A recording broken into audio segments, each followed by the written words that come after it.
Hello दोस्तों, नमस्कार। कैसे हो आप? आई होप कि आप सब लोग ठीक होंगे और मैं भी ठीक हूँ। जैसे कि दोस्तों मेरी मिनी ब्लॉग की स्टार्टिंग हो रही है रात के खाना खाने के बाद। सो दोस्तों आज रात को मैं इसलिए वीडियो बना रही हूँ क्योंकि आज हमारे यहाँ घुघते बन रहे थे और कल हमारे यहाँ बसंत पंचमी है, तो हम आज घुघते बना रहे थे क्योंकि इसके बाद घुघते नहीं बनते हैं, तो हम इन घुघतों को स्टोर करके रख देंगे जो कि हम बाद में खाएंगे। दोस्तों मैंने इतना ज़्यादा आटा निकाल लिया था और ये आटा मैंने अकेले गूँदना है। अकेले। ये फूफा जी कहाँ से आ जाते हैं बीच में? आई क्या करो दोस्तों, कभी कभी ना किसी और की नकल उतारते ना तो अपना भी ऐसे ही हकलाने लगते हैं, और मैं तो कुछ ज़्यादा ही। दोस्तों बकवास ना करते हुए अपने काम पे ध्यान दिया जाए। तो मैंने आटा गूँथ लिया था। आटा गूँथने के बाद मैं बना रही थी घुघते, क्योंकि मैंने ये क्या कहते हैं, मकर संक्रांति में मैंने घुघते नहीं बनाए थे क्योंकि मेरे को आते नहीं है अच्छे से बनाने। तो देखो दोस्तों मैं कैसे बनाती हूँ। लग रहे हैं घुघते जैसे? खैर छोड़ो, खाने ही तो हैं। तो दोस्तों भाभी भी बना रही है मेरे साथ, और गोलू और गुन्नू भी हैं साथ में। गुन्नू ने तो इतना ज़्यादा आटा लिया था और वो बना रहा था इतने बड़े बड़े, जिससे एक ही खाने में पेट भर जाए। तो दोस्तों फाइनली हमने सारे घुघते बना लिए थे। अब हम सो जाते हैं, तो मिलती हूँ मैं आपको सुबह मॉर्निंग टाइम पे। Bye bye. हेलो दोस्तों, गुड मॉर्निंग। दोस्तों मैं सुबह जल्दी उठ गई थी। मेरे उठने तक भाभी ने नहा के वो बना रही थी किचन में पूड़ियाँ।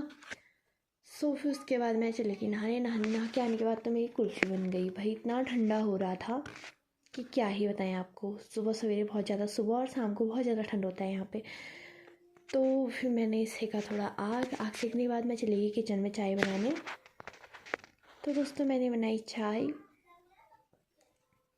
चाय बनाने के बाद मैंने गोलू ने और सबको चाय देने के बाद मैं और गोलू चाय पीने बैठ गए और आग भी सेक रहे थे क्योंकि बहुत ज़्यादा ठंड हो रहा था। तो दोस्तों आज बाहर का मौसम भी बड़ा ख़राब हो रहा था क्योंकि बादल लगे हुए थे और धूप आई नहीं थी, तो ठंड बहुत ज़्यादा हो रही थी। उसके बाद मैं चली गई गुन्नू को छोड़ने स्कूल। तो मैं गुन्नू को छोड़ आई। दोस्तों मैं गुन्नू को फाइनली छोड़ आई स्कूल तक। गुन्नू चले गए थे स्कूल और मैं आ गई घर। मेरे घर आने तक भाभी निकाल के लाई थी जौ। दोस्तों इन जौ का क्या काम है मैं आपको आगे की वीडियो में बने रहिए, उसमें बताऊंगी। दोस्तों मैं लेके आ गई थी जौ अंदर और मैंने लगा दिया जौ में तेल। उसके बाद मैंने दोस्तों दिया जलाया और सबसे पहले अपने इष्ट भगवान को हमने चढ़ाए जौ। फाइनली दोस्तों मैं आशीर्वाद लेके आई बाहर और मैं इसे दिया मैंने मम्मी को। मम्मी आरती की थाली लाई और मुझे लगाया टीका, और टीका लगाने के बाद मेरे को जौ चढ़ाया और क्या बोल रही थी बताऊँ? जी रया जग रया यह दिन माथ भेट न रया, और भी बहुत कुछ आशीर्वाद के रूप में दे रही थी, बता रही थी, कह रही थी, मतलब पता नहीं क्या कह रही थी। फाइनली मैंने मम्मी लोगों का आशीर्वाद लिया और भाभी ने भी मेरे को जौ चढ़ाए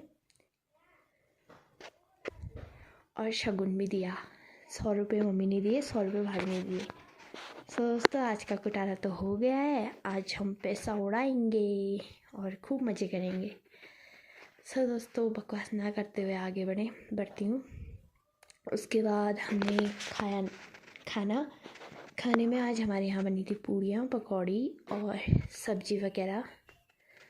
उसके बाद खाना खाने के बाद बहुत ज़्यादा बाहर का मौसम बड़ा ख़राब हो रहा था और बहुत ज़्यादा तूफ़ान टाइप का आ रहा था, हवा चल रही थी बहुत ज़्यादा। दोस्तों पता नहीं तूफ़ान किस चीज़ का संकेत दे रहा था। उसके बाद हमारा थोड़ी देर बाद हमारा खाना भी बन गया था। हमने फिर दाल चावल खाए और बाहर भी मौसम ख़राब हुआ था और बूंदाबांदी बारिश होने लग गई थी। दोस्तों बहुत ज़्यादा बारिश हो गई थी, मतलब बारिश, इतना ठंड भी बहुत बढ़ रही थी।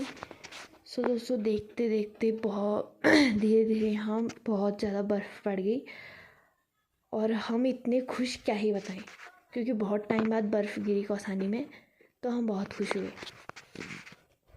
दोस्तों ये बर्फ़ देखने के लिए, ऐसा व्यू देखने के लिए लोग कहाँ कहाँ जाते हैं। मसूरी और जम्मू कश्मीर वगैरह लोग घूमने जाते हैं, लेकिन हमें ये सब चीज़ों का नज़ारा, ये सारा व्यू अपने गांव में ही देखने को मिलता है। हम बहुत खुशनसीब हैं अपने गांव में रह के। मतलब पहाड़ों में ना हर चीज़ का सुख मिलता है।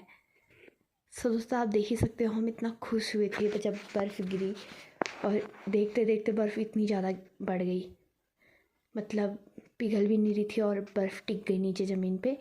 और बहुत सुंदर नज़ारा था, और रात का नज़ारा भी बहुत अच्छा था। सो फाइनली दोस्तों इसका सारा नज़ारा देखने को सुबह मिलेगा, और हमें है सुबह का वेट। सो दोस्तों आधी रात तक तो बर्फ़ गिरने में ही थी। सो हम देखते हैं सुबह क्या होता है। दोस्तों दूसरे दिन का मौसम बहुत अच्छा था, और धूप भी आ गई थी, और बर्फ़ गिरना बंद भी हो गया था, और सारी जगह एकदम बर्फ़ की वाइट चादर जैसे लग रहा था, एकदम मस्त। सो दोस्तों ऐसा व्यू देखने के लिए आपको पहाड़ गांव आना पड़ेगा उत्तराखंड में। आपको ऐसा व्यू उत्तराखंड में ही देखने को मिलेगा, और इतना प्यारा मौसम। सो दोस्तों मैं ज़्यादा वीडियो बना नहीं पाई क्योंकि हमारे यहाँ कल रात से लाइट नहीं है और मेरा फ़ोन स्विच ऑफ होने वाला है। तो मैं मिलती हूँ आपको अगले मिनी ब्लॉग में, तब तक के लिए बाय बाय।